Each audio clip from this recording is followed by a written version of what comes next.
Hello. Welcome to Simulation Center at Dalton State College. My name's Shannon Wyndham, and I'm here to give you an intro into the simulation room that you're going to be coming into, some of the functionalities that we have within the room for your simulation. So, to begin with, we'll start with our hand hygiene. We have a sink over here with running water and soap. Sometimes in the simulations you'll find hand sanitizer at the sink as well. But in case there's not any hand sanitizer, just know that you can use the sink with the soap and then come over here to the side and you have paper towels. Each of the simulation rooms are set up very similar with the same capabilities. So once you have completed your hand hygiene, let's go over back to the door where our PPE is located.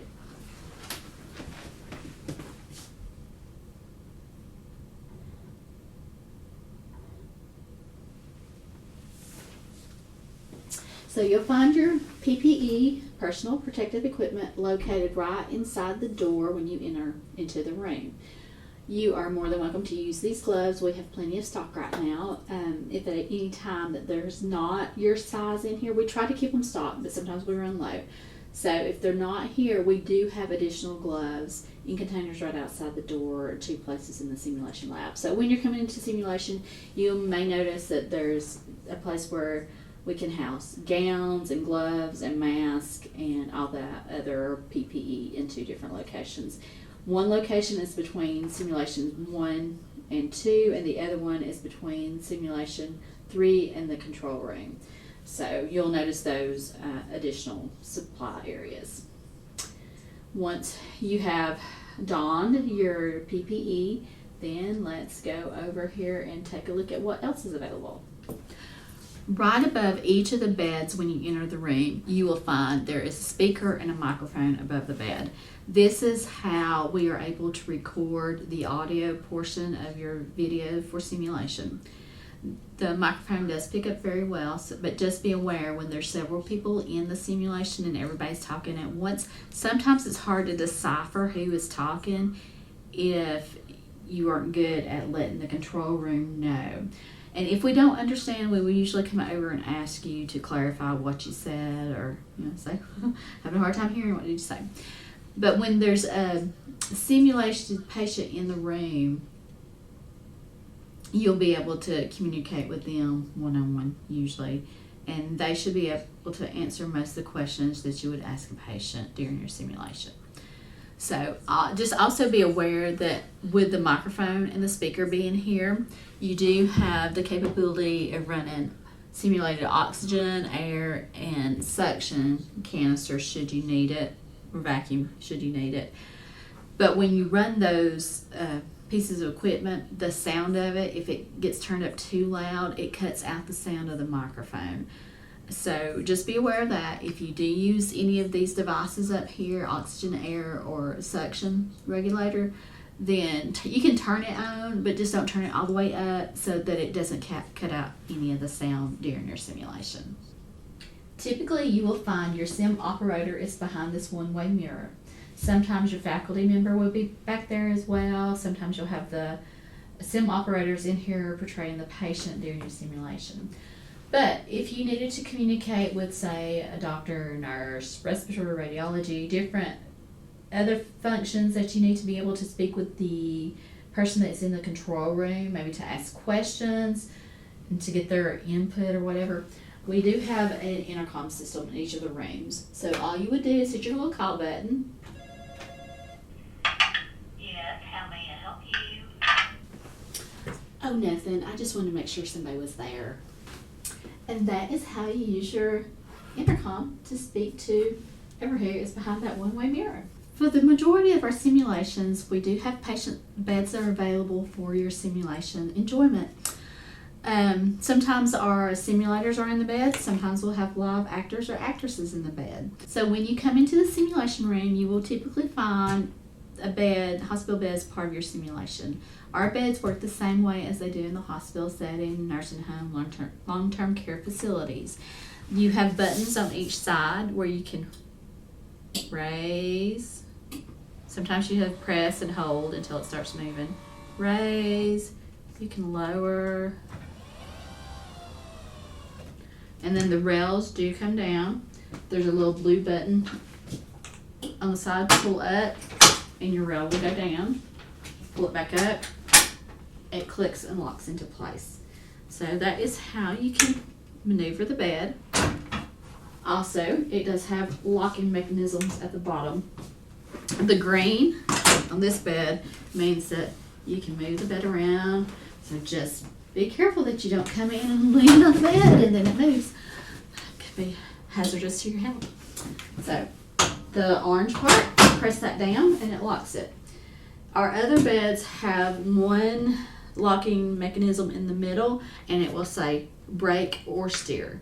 So press down for brake, the other part press down for steer. If it's in the middle, then it is in neutral position, the bed will still move. So always make sure your brakes are on your bed. In each room as you come in, you'll notice that there's a patient monitor. They're all set up the same way in each of the rooms. And depending on your simulation, you may have a monitor with waveforms, different vital signs, etc. Also, what I talked about in the patient monitor video tutorial is the little cheat sheet for converting the Celsius to Fahrenheit, because the software in this system does not let us change it to Fahrenheit, so that's just a little cheat sheet there for you.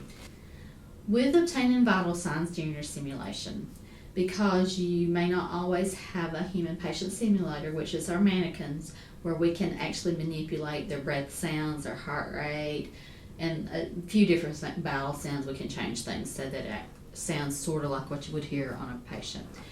When using a live actor or actress, we cannot manipulate their breath sounds, the rate of their pulse. We can't manipulate their blood pressure. So this is how you will do it during your simulation. You would come into the room, you'll put the probe on their finger to get their oxygen level, and then you'll look at the monitor or ask the sim operator what is the oxygen saturation. And then the sim operator will either change it on the monitor or they can answer it for you what it is. Sometimes your patient in the bed, they'll be able to tell you what the oxygen level is at that moment. You would also use your stethoscope. You're going to listen to their breath sounds. You can listen to their heart. Then once you're finished listening, then you can ask, what are my breath sounds? And the sim operator will tell you, or sometimes, again, the patient in the bed will be able to tell you what you're supposed to hear during the simulation. Same thing with the blood pressure. You're going to put the blood pressure cuff on your patient. You're going to pump it up, take a blood pressure manually, just like you would in a healthcare setting. Then once you're finished taking it, then you can ask, what is the blood pressure? Again, same thing with the temperature probe. You're going to take their temperature, but ask, what is the patient's temperature? And we'll tell you what the temperature is on your simulated patient. Your dry erase board is located over here. You should have a eraser and a marker in the room, so you can utilize this to document your SBAR during your simulation, should you want to. And if for some reason there isn't an eraser or marker in the room, then at the nursing desk we have additional markers and dry erasers if you should need it for your simulation. Available to you during the simulation will be a pad of paper, and you'll also have pencils, pens. I think there's a highlighter in here for some reason, but you're more than welcome to use this to document SBAR as well, so you would have the capability of taking that with you. Another way to document your SBAR is within the sim chart. So in each of the rooms there'll be a computer at your disposal that you can use for documentation. Turn the computer on with an on switch, hit enter. To sign in, just enter again for these computers. These computers do not save any information, so anything you try to save on here, it does not save. It a lot of times will not even save the Wi-Fi. So what you may have to do, if you come into the room, we will try to have these computers already set up for you, ready to go. But should you come into a room and it's not set up, then you're going to connect your Wi-Fi just like you would throughout the campus. Go to your connection. This one's already set up, so I don't have to sign in. Once you're signed in, then you can go to the sim chart, which hopefully you have already reviewed before your simulation. If you haven't reviewed it yet, then look at the link below and go to it and look at that video tutorial that's specifically designed to guide you through the sim chart for your first fundamental Robert Klein patient. That will be where you would also, when you're in simulation, you can document it in there so that you have that documentation once you leave simulation, and you don't have to worry about getting it off the whiteboard or getting off the pad of paper or losing or whatever. If you go ahead and document it in your sim chart for your group, then you would have that information later on for if you have an assignment that you got to complete for post simulation. So be sure to use that sim chart on that computer during your simulation. The sim chart will also have a list of orders, so that's where you get your doctor's orders as well. For the purposes of simulation, these bedside carts have been converted into medication carts. So if you open the top drawer, you will find there's syringes. We got 1 cc syringes, we have 3 cc syringes, 5 and 10 cc syringes. Sometimes your syringes will not have a protective cover because we do reuse some of these materials. So once they're used, you would put them in the sharps box over here that doesn't have a lock on it because we reuse it. Just drop your stuff that you use during simulation in that, and then we'll reprocess them. We also have saline flushes in the drawers. These really don't have saline in them. It's just distilled water because our human patient simulators cannot have sodium chloride. It will grow stuff in their cheapens and it's gross. So this is really distilled water, just keep that in mind. We do have medicine cups in the drawers. We have needles. They're real needles, so be careful, you can stick yourself. We have blunt tip cannulas, which are better to use if you can. Alcohol swabs, so that's in your top drawer. The cabinet below the drawer, you open that up and you'll find a couple of different things. Sometimes you'll find a little cubby with some computer mouse available to you should you need it. And then you'll also find a little cubby with your patient medicines. So each of the patient medicines has a barcode on it, but currently right now we do not have the correct type of barcode scanner to scan these medicines and scan the patient bracelet because of the linear barcode, and then the patient bracelet is a 2D barcode. So you do not have to scan these medicines at this time, but in the future hopefully we'll get to the point where you can. So it does have a barcode on it. It tells you what the medicine is, the route that the medicine is supposed to go down, and the dosage.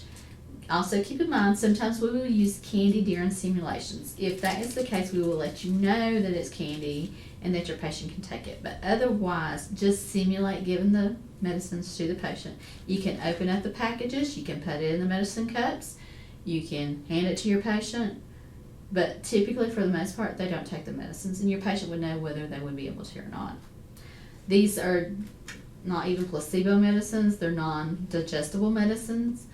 So do not give these to your patients because it's not actual medicines, it's really not placebos, it's not supposed to be ingested, and if you look at the packaging really carefully, it says not for human consumption. So do not take those medicines, do not let your patient take those medicines, it's not advisable. So that is your bedside cart.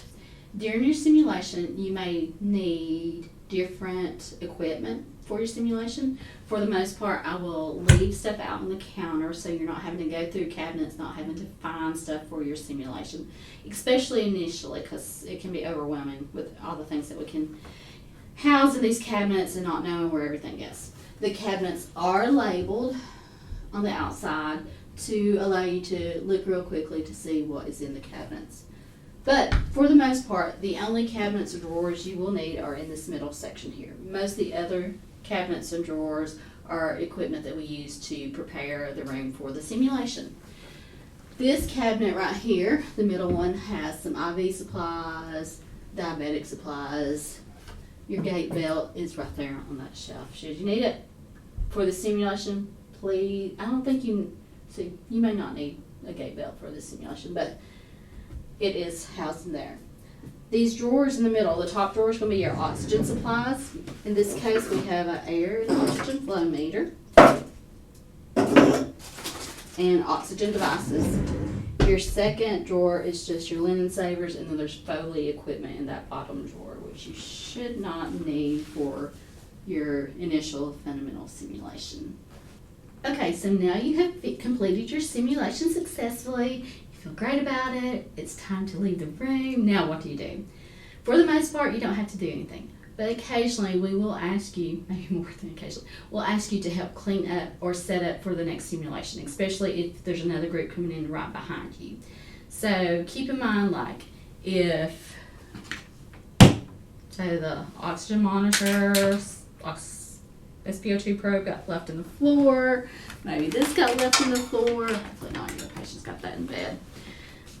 Whatever you have touched in the room, I'm going to ask you to please wipe it down before you leave the room so that it can be ready for the next person to come in.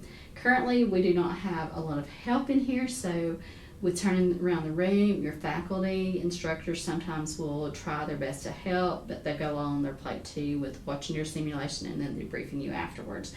So if we have more than one group coming in at a time, or like, so we have one group and there's another group immediately coming in, following you, please be sure to try and clean up and put things back the way you found them when you come into the room.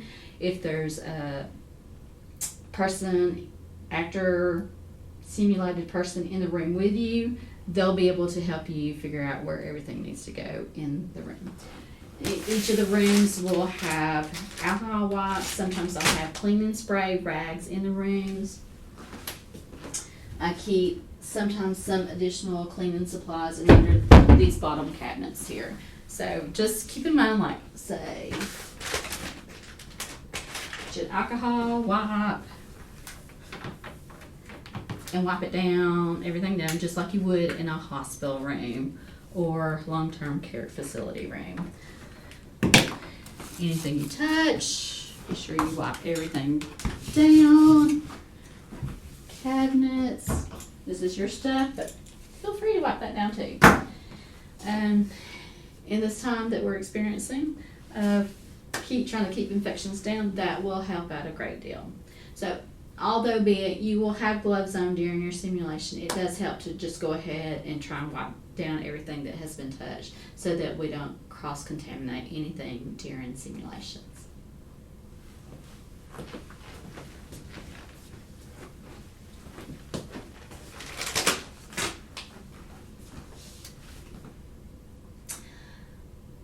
I believe that is it for this portion of your video tutorial.